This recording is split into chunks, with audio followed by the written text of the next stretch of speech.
Hi, and welcome to Video 7, the Experience section of your resume. I'm Kelly Diley, one of the career counselors here at Widener University. Today I'll provide an overview of the key elements necessary to include in the Experience section on your resume. This section can include more than just paid work experience. In fact, you may include a variety of different experiences in this section, such as paid, unpaid, and volunteer experience.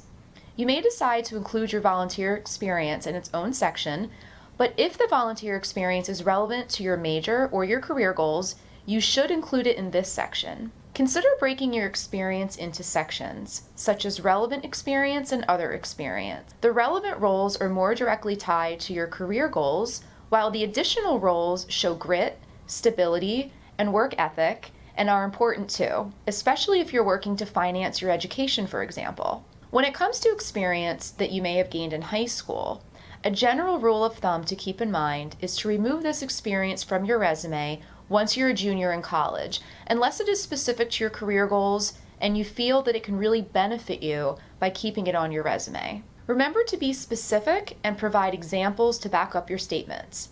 Ask yourself, how did I make a difference in this role? What am I most proud of?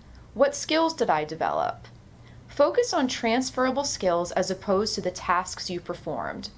For example, if you work as a server, you don't need to state that you wait tables or serve food to customers, but rather you want to focus on the skills you developed because this is what a prospective employer will be interested in. For example, you may want to include that you developed outstanding customer service skills, learned how to successfully multitask while working in a fast-paced environment, or that you developed the ability to work efficiently under pressure. Next, list accomplishments and awards received or recognition given by a supervisor. Try to quantify things when possible. For example, you tutored over 50 students in math and English. Numbers add validity to your claims. Be sure to begin each bullet point with an action verb.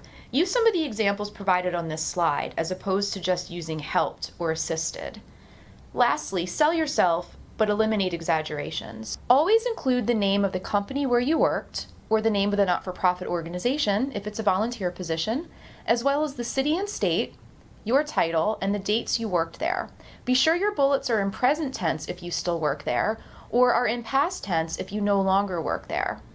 Lastly, be consistent with your formatting throughout the entire resume, and do not include periods at the end of your bullets. Here are two great examples of how you can set up your resume on the experience section using one section or breaking it up into two experience sections. Pay close attention to the formatting, to the action verbs, and to the focus on the skills that were developed. That's a wrap for the experience section. Coming up next, we will discuss the skills section of the resume.